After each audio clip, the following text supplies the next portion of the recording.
Como lo hemos platicado en otras emisiones, el gobierno de Donald Trump ha implementado varias políticas muy controvertidas que sin duda van a causar efectos políticos en diferentes partes del mundo.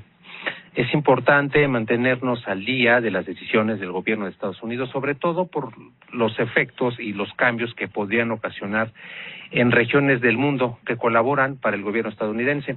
Y para platicar de este tema tenemos en la línea telefónica al historiador Alfredo Ruiz Islas. Buenos días, Alfredo, como siempre, gracias por acompañarnos. Hola, Francisco, buenos días, gracias a ti, como siempre. Gracias, Alfredo, pues un gusto saludarte. Platícanos, por favor, ¿cuál será la decisión de Europa frente a la posición de Estados Unidos que busca negociar la paz con Ucrania sin la intervención de los europeos? Ya ves que platicamos de esta reunión Trump-Putin sin Zelensky, luego vino la de Zelensky-Trump y no hubo un acuerdo. Entonces, ¿cuál sería ahí la decisión de los europeos en este contexto? Ese conflicto tiene como muchas aristas.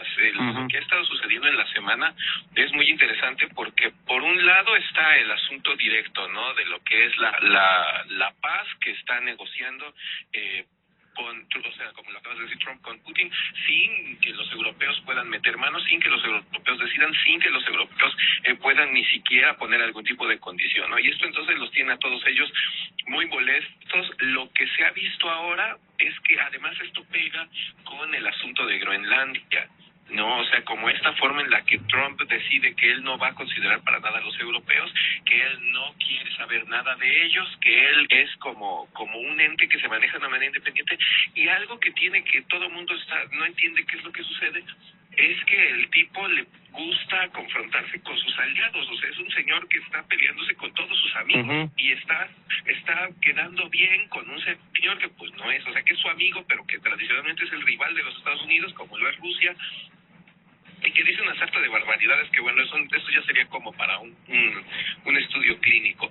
Pero en este sentido, lo que resulta muy interesante es que este pleito que tiene él con Europa, lo que empieza a resentir es en el rubro del gasto militar y de las alianzas militares. O sea, los países de la OTAN, uno a uno, están empezando a cancelar o a pensar en cancelar las compras al gobierno de los Estados Unidos. Digo, el caso que está sobre la mesa ahorita es el del F-35, por una razón muy interesante. O sea, más allá de esto que decían y que hasta fue tema estuvo en las tendencias en X en la semana, que es el hecho de que si existe esto que se llama el kill switch, ¿no? O sea, si existe un botón para que los Estados Unidos lo aprieten y desactiven el armamento que le venden a otros países en caso de necesidad, en caso de sentirse amenazados, en caso de considerarlo una necesidad estratégica.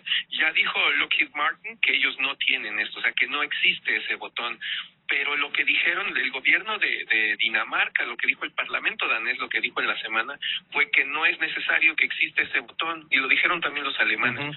No es necesario que exista ese botón, con que les dejen de surtir las piezas de las refacciones o con que les saboteen el software con el que se manejan estos aviones, es como si no los tuvieran. Entonces lo que ellos están empezando a pensar es que tienen que ser autosuficientes, y lo que empezó a modificarse fue esto. O sea, Portugal está pensando en comprar, en lugar de comprar el F-35, en comprar Eurofighters, que son los aviones que hacen entre ellos, que es un avión que se hace con tecnología que interviene en España, Francia, Alemania y el Reino Unido. Está pensando en eso, pero en la semana Macron, que es además el que hace más, como el más visible de los líderes franceses que se oponen a Putin o que le tratan de poner un alto, es lo que dijo, no, pues dejen de comprar eso y compren el Rafale, ¿no? Que es un avión que producen los franceses y es como su avión de más alta tecnología. Entonces, lo que está haciendo es que Putin con ese discurso está alienando a sus aliados y está desligándose un poco de lo que es la OTAN, ¿no? Dejando que ahí pasen cosas. Lo que se espera es ver qué va a pasar en las nuevas cumbres, ¿no? que van a reunir a la OTAN, y en la siguiente cumbre del G7, para entender hasta dónde esta cima que se ha abierto entre Estados Unidos y este grupo de sus aliados existe, ¿no? O sea, qué tan profunda es y qué tan duradera es. Es correcto, Alfredo, coincido contigo. De hecho, el líder europeo más sobresaliente en este momento es el presidente de Francia. No amenazó, más bien anunció con celebrar ya asambleas a nivel interno, a nivel Europa, para tomar decisiones precisamente en relación a este tema de Trump. Fue precisamente Europa quien felicitó a Zelensky por su posición frente a la fallida negociación con el gobierno de Estados Unidos. Abriga a Ucrania, de alguna manera también como que pinta su raya con Trump, ahora con esta negociación que los deja fuera.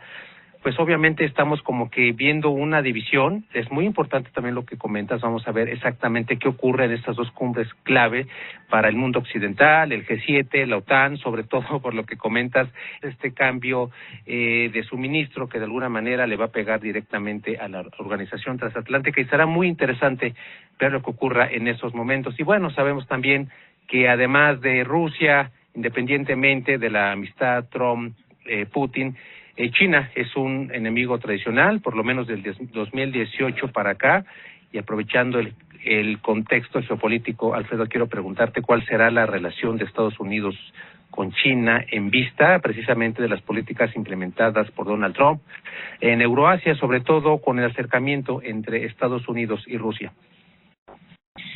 Ahí es como muy ambivalente, porque lo primero que hizo cuando Trump decidió poner aranceles, tomó sus tres objetivos, ¿no? Que eran Canadá, México y China, ¿no? Y China fue el que le contestó como de una manera más contundente, que le dijo: con nosotros no vas a jugar, y con nosotros no te vas a meter, y si te metes con China estás cometiendo un error de cálculo, ¿no? Que fue textualmente lo que le dijeron.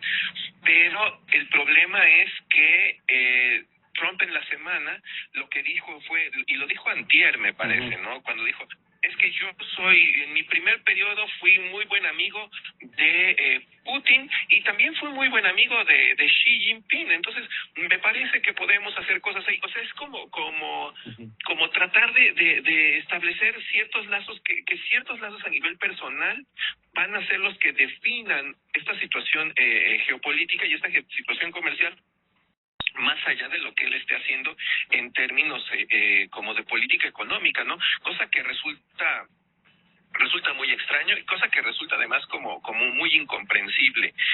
Quizá el gran problema ahora es que no sabemos cómo va a crecer la economía mundial este año. Los pronósticos todos son a la baja. Los pronósticos son como de un crecimiento muy mediocre en todas partes, e incluso en el caso de China, el crecimiento, lo que salió en las noticias ayer es que se espera que el crecimiento sea muy pequeño, porque además la gente está empezando como a desencantarse del modelo, la gente está empezando a ver que no le han llegado todos los beneficios que esperaba, la gente no tiene como esta mejora constante en su poder adquisitivo, ¿no? Y entonces esto impacta en los índices de confianza del consumidor, y esto lo que va a hacer es que en China el crecimiento económico este año sea como del 4%, mucho menor al 5.8% que esperaban o algo así, ¿no? Entonces, en el caso de Estados Unidos, aplicar estos aranceles para los productos chinos, se entiende que le va a afectar a China, pero se entiende que el más afectado va a ser el estadounidense. O sea, las empresas estadounidenses que adquieren estos componentes que llegan de China van a ser las que sean más afectadas.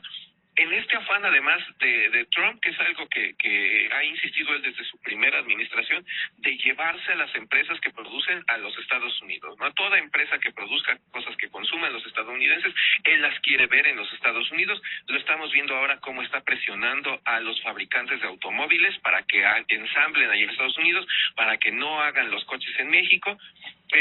Los fabricantes de automóviles están complaciéndolo, pero están olvidándose de que un coche ensamblado en Estados Unidos, por los salarios que se pagan allá, sale muchísimo más caro que uno que se haga en América del Norte, como se están haciendo ahora en los 3 países. Y en el caso de China, el objetivo siempre ha sido bloquear todo lo que llegue de ahí en términos también de automóviles. Es como que los objetivos de Trump son, por un lado, la industria automotriz, y por otro lado el acero y el aluminio, ¿no? Sin ponerse a pensar en lo que puede o no puede hacer Estados Unidos en el corto plazo, ¿no?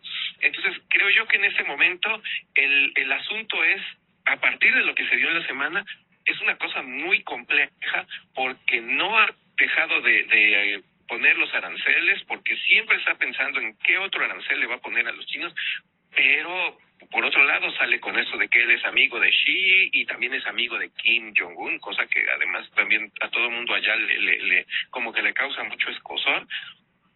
Y no deja ver realmente cuál es el tono de la política. O sea, Trump es un sujeto que me parece que a estas alturas ya nos queda claro que no tiene como a veces los límites muy claros entre lo que es la política y el ejercicio personal del poder. O sea, es como estos viejos caudillos que se mueven a partir no de asuntos institucionales, sino del carisma personal y de la capacidad propia del sujeto para hacer y resolver. Entonces, eso lo que hace es que se haga un gobierno como muy tambaleante o como un gobierno muy sujeto al quizás hasta el capricho.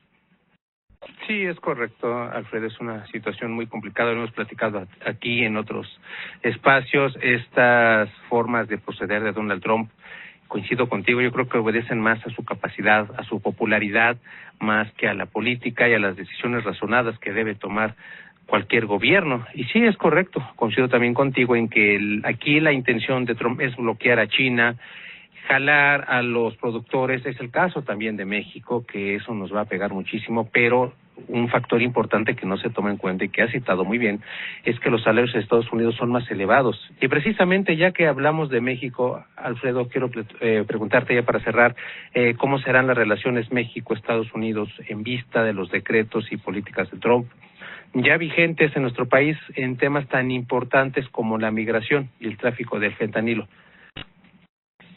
Ahí el asunto que hemos visto es que Trump está como jugando con el gobierno de México en términos de que le dice cosas a ver hasta dónde el gobierno mexicano lo puede complacer y entonces él da periodos de gracia. No, o sea, él te dice, te voy a castigar, es el papá que te difiere el castigo, ¿no? Si no haces tal cosa, te voy a pegar.